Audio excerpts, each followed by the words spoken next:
Standard, Magic the Gathering, post Kaladesh Rotation. Welcome in, much love. Trav here to a little bit of projection, metagaming, speculation as I prepare for Pro Tour Kaladesh in Hawaii in October. We still have about 2 weeks for Kaladesh spoilers to come out. But if you play Standard, you know that Magic Origins and Dragons of Tarkir are rotating.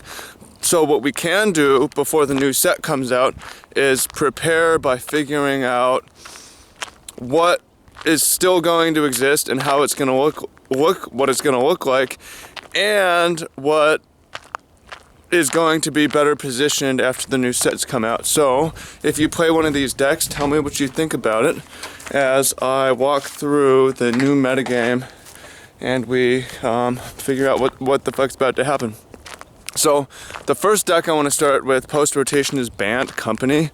Bant Company is not going to exist anymore, but I think Bant Tamiyo will exist.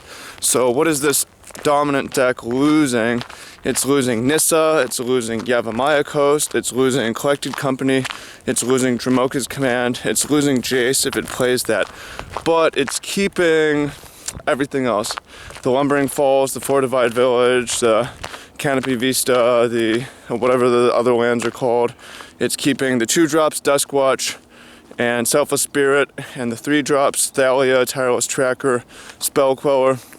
It gets Tamiyo, keeps Avacyn, gets to play Elder Deep Fiend, and I mean the interesting thing about this deck is it doesn't need to play 25 3 or less creatures anymore, so it can start to main deck some Negates or some Clash of Wills.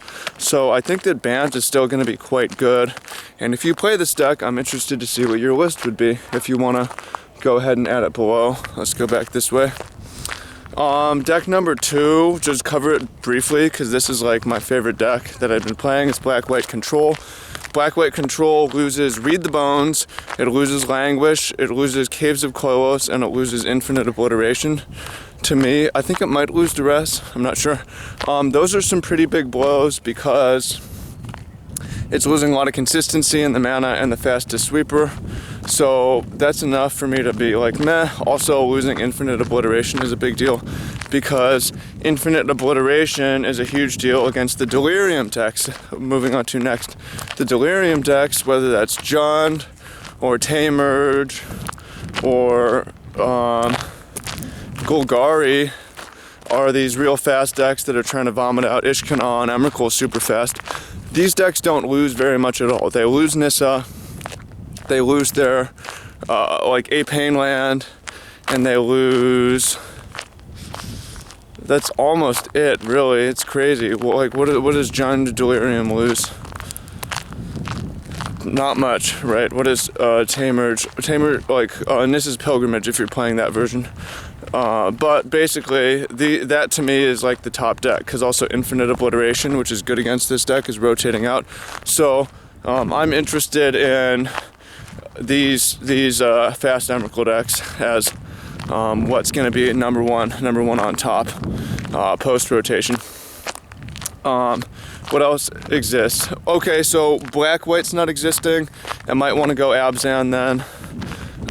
Play Oath of Nissa, and so that way it can like Delirium out, pick the brains, and the descent upon the sinful and stuff like that. Let's head back into the light. And Blue-White Spirits doesn't really lose anything. That's actually a pretty decent deck. That loses Ojutai's Command. Fevered Visions, the burn deck's still good. There's fewer Dramoka's Commands to hate on it. White Weenie decks lose Kithion and some of the 2/1s for 1, but still good. And then there's a Zombies deck, lose Jace, but keep Crypt Breaker and Haunted Dead, Prized Amalgam, Voltera and Pariah, etc. So I think there's going to be something there. And then there's Eldrazi decks, which I'm interested in seeing if they get a boost from like a Mind Stone or something, some kind of ramp, something, because don't forget Thought Knot and Reality Smasher are still in Standard, and not a lot of people are taking advantage of that. So if I missed your deck and you think that it's actually good, let me know what that is. Let me know what the list is. If you have another deck that you think is going to be good, depending on what's going to happen. I'd love to hear. I'm just trying to figure this shit out. And then from there, we have to wait for the spoilers, but we're in a better position to understand things that we know. Well, there's probably going to be artifacts, so that could help Delirium stuff in some ways. It'll probably bring out some new archetypes, well, 100% will, and it will also potentially power up Eldrazi. But there'll be something for everything, I bet. I'm very excited to see. But I want to get a head start because I'm going to have to go up against these super teams. And I am not on a super team. I'm not going to be on one. I'm going to be working with the mastermind, working on YouTube, working with a few randos, random cute people that I talk to, swapping information. So I need to get a big head start, and this is super helpful for that. So that is standard post-rotation Kaladesh. Let me know what you think. Subscribe if you want more like this. Leave me a comment if you want more like this, and I just love to hear what you think is still good, what I passed over, or if you have an actual post-rotation list, please post that below.